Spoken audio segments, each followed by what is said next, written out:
കാഞ്ഞങ്ങാട് ഉണ്ണിമിശിഹ ഫെറോന പള്ളിയിലെ 10 നാൾ നീണ്ടു നിൽക്കുന്ന പ്രധാന തിരുനാളിന് തുടക്കമായി. ഫെറോന വികാരി ഫാദർ ജോർജ് കളപ്പുര കൊടിയേറ്റ് നിർവഹിച്ചു. കാഞ്ഞങ്ങാട് ഉണ്ണിമിശിഹ ഫെറോന പള്ളിയിലെ 10 നാൾ നീണ്ടു നിൽക്കുന്ന പ്രധാന തിരുനാളിന് കൊടിയേറി.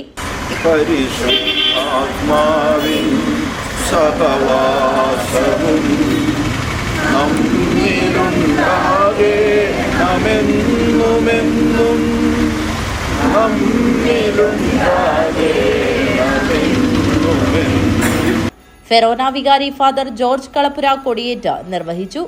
തുടർന്ന് നടന്ന വിശുദ്ധ കുർബാനയ്ക്കും നോവേനയ്ക്കും ഫാദർ ആൻഡോ ഇടശ്ശേരി നേതൃത്വം നൽകി.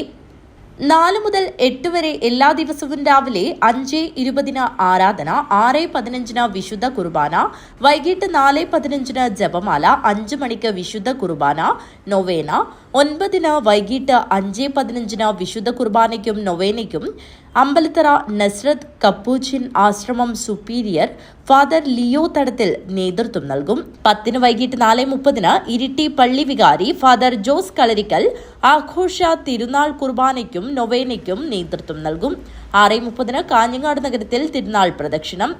11 രാവിലെ 10 മണിക്ക് ആഘോഷമായ തിരുനാൾ വിശുദ്ധ കുർബാനയ്ക്ക് Thalassery social service society assistant director father Albin Thengumpallil നേതൃത്വം നൽകും. 11:30 ലദീഞ്ഞ് കട്ട്. 11:30 ലദീഞ്ഞ പ്രദക്ഷിണം. ജനുവരി 4 മുതൽ 8 വരെ വൈകിട്ട് 5 മണിക്ക് നടക്കുന്ന വിശുദ്ധ കുർബാനയ്ക്കും നൊവേനയ്ക്കും ഉദയപുരം പള്ളി വികാരി ഫാദർ സെബാസ്റ്റ്യൻ അരിച്ചാലിൽ, കാഞ്ഞങ്ങാട് തിരുഹൃദയ പള്ളി വികാരി ഫാദർ ജോയേൽ മുകളിൽ, കാഞ്ഞങ്ങാട് അപ്പസ്തല റാണി പള്ളി വികാരി ഫാദർ ജോസ് അവനൂർ, പോർക്കളം MCBS ആശ്രമത്തിലെ ഫാദർ ലിബിൻ കിഴക്കുംഭാഗം എന്നിവർ നേതൃത്വം നൽകും. News bureau, Kanhangad.